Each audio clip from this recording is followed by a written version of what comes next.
আসসালামু আলাইকুম। কেমন আছেন সবাই? আশা করছি আল্লাহর অশেষ রহমতে সবাই ভালো আছেন। আলহামদুলিল্লাহ আমরাও ভালো আছি। মম লাইফ সাদিয়া চ্যানেলে আপনাদের সবাইকে স্বাগত। আমি সাদিয়া ব্রাহ্মণবাড়িয়া থেকে বলছি। এখন সকাল 6টা বাজে আর আমি তো বেলকনিতে এসেছি। আর সকালবেলা শীতের এই মিষ্টি রোদটা কিন্তু খুব ভালো লাগে। আর এসেই দেখি গাছে অনেকগুলো বীজ হয়েছে, তো ওইগুলো আর কি তুলে নিচ্ছি। কিছুটা নিচে পড়েও গিয়েছে, নিচে পড়ে গিয়েছে, ওটা তো আর তোলা যাচ্ছে না। আর এগুলো হচ্ছে তুলে রাখছি, পরবর্তীতে চারা দেওয়া যাবে, তো সেজন্য আর কি সরিয়ে রাখছি। আর সরিয়ে রেখে এই তো এখন হচ্ছে বিছনাটাকেও গুছিয়ে নিলাম। আর এখন বিছনাটা গুছিয়ে নিয়ে আর কি দুপুরে রান্নায় চলে এসেছি। সকালে আর এরপরে ভিডিও করিনি, একেবারে সরাসরি দুপুরে রান্নায় ভিডিও করেছি। আসলে সকাল এখন শীতের দিন তো দেখা যায় আমি সকাল সকাল উঠলেও বাচ্চারা দেখা যায় আমার সাথে সাথে উঠে পড়ে, তো ভাবি যে ওরা শুয়ে থাকুক, ঠান্ডা লেগে যাবে। তো সে চিন্তা করে ওরা উঠলে আবার নিয়ে ঘুম পাড়িয়ে রেখে তারপরে হচ্ছে রান্না করি। আর এদিকে ছেলের পরীক্ষা হচ্ছে, তো সকালবেলা ওর 9টা থেকে পরীক্ষা থাকে, তো দ্রুত সকালে রান্না শেষ করে ওকেও একটু সময় দেওয়ার চেষ্টা করি। সেজন্য সকালে ভিডিও করিনি, আর সব কিছু মিলে একটা গ্যাদারিং হবে সেই চিন্তা করেই আর কি এই কাজটা করি না।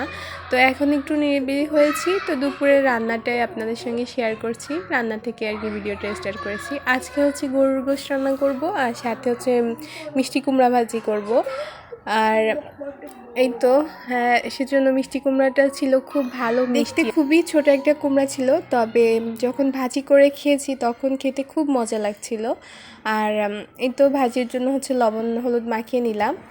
আর এরপরে হচ্ছে সব প্রেশার কুকারে গোশতটা বাসি হতে দিয়ে দিয়েছি, সিটি দিয়ে হলে তারপরে হচ্ছে রান্না করব। তো এই ফাঁকে হচ্ছে আমি এই সাইডে যে প্লেটগুলো ছিল সকালেরই আর কি জমানো, তো আসলে সকালের পরে একটু ব্যস্ত ছিলাম মেয়েকে নিয়ে, ওদেরকে নিয়ে সময় দিয়ে, তো এই দিকে আর আসতে পারিনি, তো সেইটা আর কি এখন ধুয়ে নিচ্ছি। ভিডিওর এই পর্যন্ত যদি আপনাদের কোনো একটা অংশ ভালো লেগে থাকে প্লিজ একটা লাইক দিবেন, আর যদি এরকম ভিডিও দেখতে চান তাহলে চ্যানেলটিকে সাবস্ক্রাইব করে পাশে থাকতে পারেন। তো আর ভিডিও না টেনে টেনে দেখবেন না প্লিজ।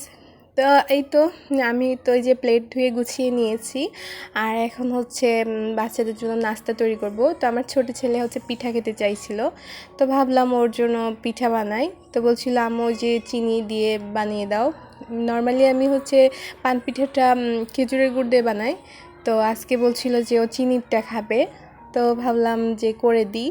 আর আমাদের ওখানে পোয়া পিঠাটাকে পান পিঠা বলে, আর পান পিঠা নামেই পরিচিত, সেজন্য আমি নাম বলেছি পান পিঠা। আমি 2 কাপ চাউলের গুঁড়া আর 1.5 কাপ হচ্ছে আটা নিয়েছি, আর তারপরে হচ্ছে কুসুম গরম পানি দিয়ে ভালো করে মাখিয়ে নিয়েছি। মাখানোর পরে একটু আঠালো হয়ে আসলে তখন হচ্ছে আমি এর ভিতরে লবণ আর চিনি দিচ্ছি, আর বেশি পানি দিব না।